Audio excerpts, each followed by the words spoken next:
പശ്ചിമേഷ്യൻ പ്രതിസന്ധി നിലനിൽക്കുന്നത് IPL-നെയും ബാധിച്ചിട്ടുണ്ട്. മാർച്ച് 28-നാണ് ഈ സീസണിലെ ആദ്യ മത്സരം.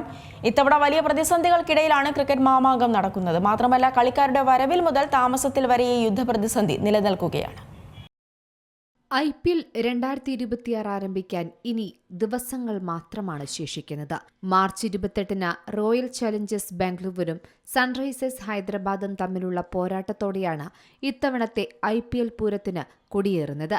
10 ടീമുകളും അരയും തലയും മുറുക്കി പോരിനിറങ്ങുമ്പോൾ പോരാട്ടം തീവാറുമെന്ന പ്രതീക്ഷയിലാണ് കായിക പ്രേമികളും. ഇത് ക്രിക്കറ്റ് ലോകത്തെ ഏറ്റവും വലിയ ഫ്രാഞ്ചൈസി ലീഗായ ഇന്ത്യൻ പ്രീമിയർ ലീഗിന് തുടക്കമാകുന്നത് ആവേശത്തോടെയാണ് കായിക ലോകം നോക്കിക്കാണുന്നത്.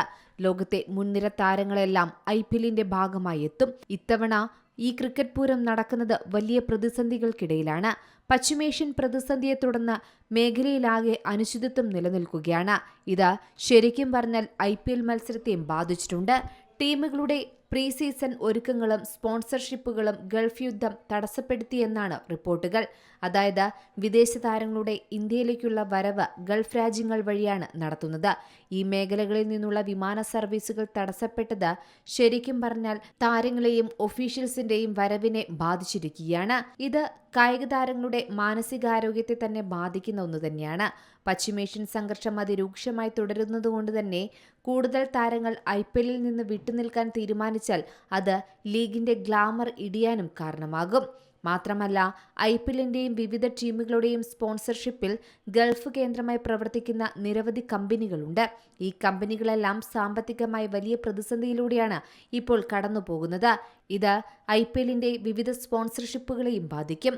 ചെന്നൈ സൂപ്പർ കിങ്സിന്റെ പ്രധാന സ്പോൺസർമാരിലൊന്നാണ് എത്തിഹാദ് എയർവേസ്. റോയൽ ചലഞ്ചേഴ്സ് ബാംഗ്ലൂരിന്റെ ടൈറ്റിൽ സ്പോൺസർ ഖത്തർ എയർവേസും ഡൽഹി ക്യാപിറ്റൽസിന്റേത് DV വേൾഡുമാണ്.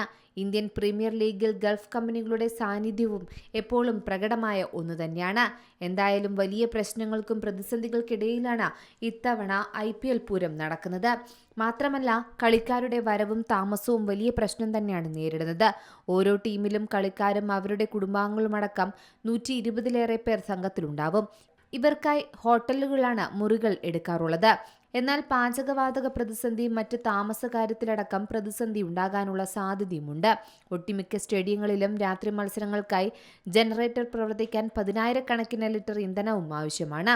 ഇന്ധനം വലിയ തരത്തിൽ ആവശ്യമായ വിനോദ പരിപാടികൾ നടത്തുന്നത് വലിയ വിമർശനങ്ങൾക്കും വഴിതെളിക്കുമെന്നും ഉറപ്പാണ്. News desk Zee Malayalam news. ഏറ്റവും പുതിയ വാർത്തകളും വിശേഷങ്ങളും വിരൽത്തുമ്പിലറിയാൻ സീ മലയാളം ന്യൂസ് എല്ലാ ഡിജിറ്റൽ പ്ലാറ്റ്ഫോമുകളിലും ലഭ്യം.